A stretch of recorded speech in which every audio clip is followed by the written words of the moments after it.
Hey y'all, Bob with Million Mile Garage. It's Sunday morning. Been a hell of a week. We had a hellacious storm come up through North Alabama. Fortunately, East Limestone was kind of spared from it. I don't think we had any damage whatsoever. But they had fire and brimstone hailing down everywhere else around the state. Uh, I think some places got quarter size or larger hail. And because of that, there's my Maxima sitting out there. It's got a car cover, moving blankets, and a blue tarp on it. And I prepped for that Friday night and also ran out to Harbor Freight real quick and got some of those wheel dollies because Austin's Mustang's in the middle of our garage, doing the motor job. And this is what all this looked like.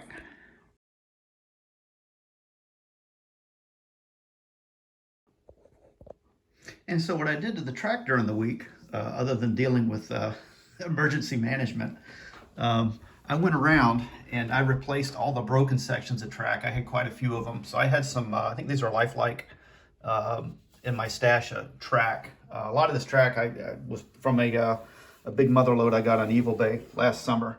So I went around and fixed all the broken track, and then I had some loose connections here. I kept getting like half power after I went around this curve. So I went around and kind of tuned up my track. I took the lane counters out because they don't work very well, but I needed this length of track right here to equalize both sections here because I had a spot over here that was about I guess about 3/4 of an inch longer on one side than the other. So I pretty well got her balanced out. I think I'm within maybe a quarter of an eighth of an inch. So now the tracks are basically everything lines up evenly. They're not splayed outward. I think that was causing some of my connection problems. So I kind of got this dialed in. The track's working great. Real happy with that. Got my Duster fixed this week. It had a loose drive gear rivet, and I worked that over. That was one of the videos I did this week.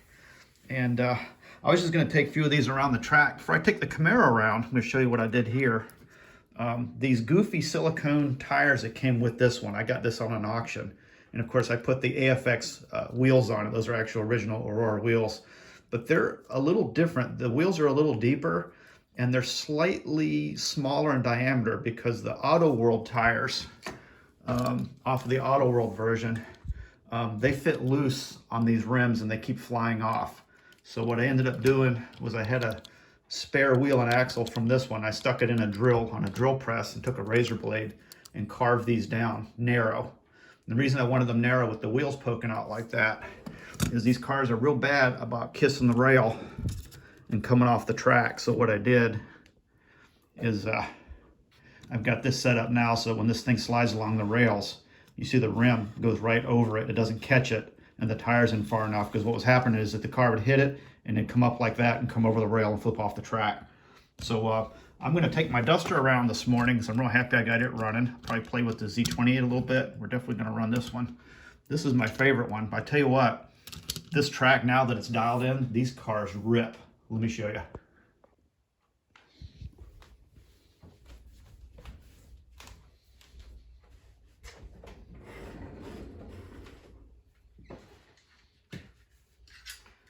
I'm going to run the orange Tyco first because this thing just rips around the track. It's just so fun to watch it. I'm so happy with the way this one works now.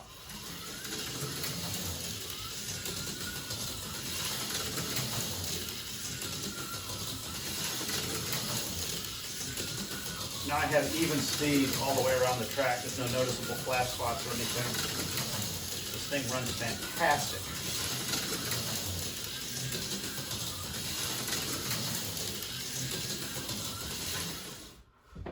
Let's take the Duster. The Duster goes around pretty nice too. Just warm her up a little bit.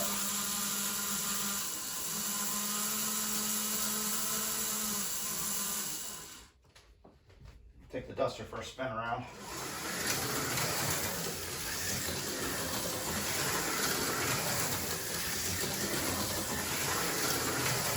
Those twin magnets, this thing really hugs the curves. Not real fast on the straightaways like the Tyco, but it's running good. When I got the axle straightened out, got good tires on it.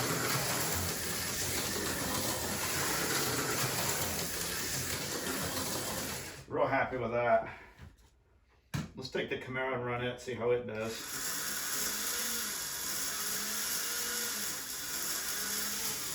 You know how everyone has their favorite car? It's a toss-up between the Tyco, my orange Corvette, and this one. This one I know isn't as fast as the Tyco and it doesn't corner as good. But I tell you what, this thing just feels so lively going around the track. It coasts nice too. But this thing's pretty quick. Oops, got a little loose. These just don't stay glued to the track as good as the Tycos. You do have to kind of adjust your technique a little bit to get it around the curve. I swear on the straightaways, I think this thing is almost as quick as the Tyco. It's still a little slippery. I'm gonna wipe her off on my pants here. Oh yeah, there we go. That dirty tires.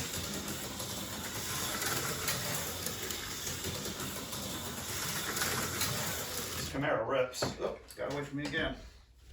These things just don't handle as good as the Tycos, at least for me, right? I know results vary. I'm not going to hate on them. I do enjoy driving these AFXs. There we go. Getting a little too fast on the turns. But it rips.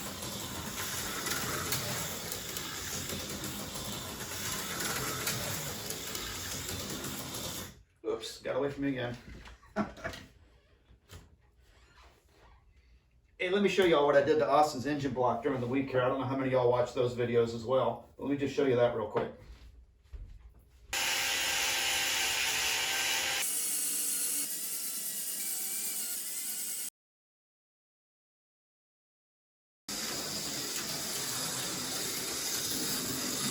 I just love running my Thunderjet around here on the inside turns because I love sliding it around. Oops. A little too heavy on the throttle.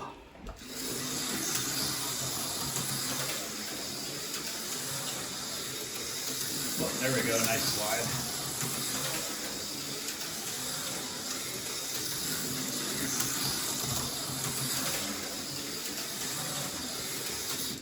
Oops, wipe out.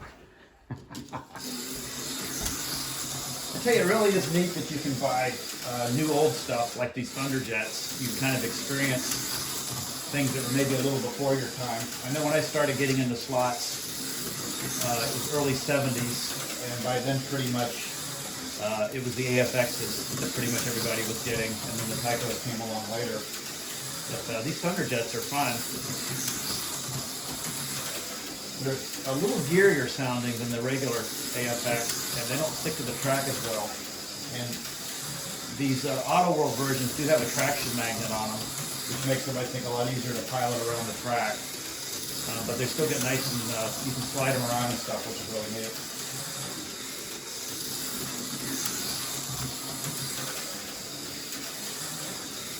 So the plan on Austin's Mustang is we bought a Scat stroker kit, so we're basically going to make a 331 out of it, which is basically, it's going to have a 3 1/4 inch stroke instead of a 3 inch. So with a 4 by 3 1/4, that's a 327. And since the block is 30 over, that makes it a 331. And we're going to put the AFR heads back on it. He bought a even hotter cam than he had before, and he's going to order a new computer for the car, which plugs into the stock wiring harness, and it's going to be tunable. One of the problems we've had, not to talk politics, but under the last administration, the EPA really came down hard on the speed industry, and so things like being able to reflash the computer on your OBD1 Mustang became a lot more difficult. And I think they were basically coming after the speed equipment suppliers, even for selling off-road parts like an H-pipe without cats on it. And so a lot of the speed equipment that kind of made those 89 Mustangs, like the 69 Camaro of the now, parts have gotten very expensive for them and a lot more scarce. There's less suppliers willing to put up with the harassment from the government. But maybe that'll change under the current administration, who knows? But all I know is it's made it a lot more expensive to keep the older stuff on the road, especially if you want to tune on them a little bit. So we're going to be real careful when we get this engine back together, because basically what happened is I think the computer was basically out of its realm that it could learn and adjust with the last parts that were on it. And I think with some aggressive tuning, which I think there was a lot of static timing dialed in, and I think it just put the computer out of its range that it could tune out all the problems that engine had, and it ran lean, and we scorched the piston. Actually, one of the pistons had the rings welded to the ring lands. It was spot welded in a spot. So another thing got really hot, but we're going to run those forged pistons that came with the scat kit, and I'm going to run them a little on the loose side. I don't want any less than 3.5 thousandths skirt to wall clearance. So I want these pistons to be in there kind of loose, so that'll kind of maybe prevent that problem. But I don't think the piston C's in the bore are scored because they were too tight. I think it's because the engine was run too lean.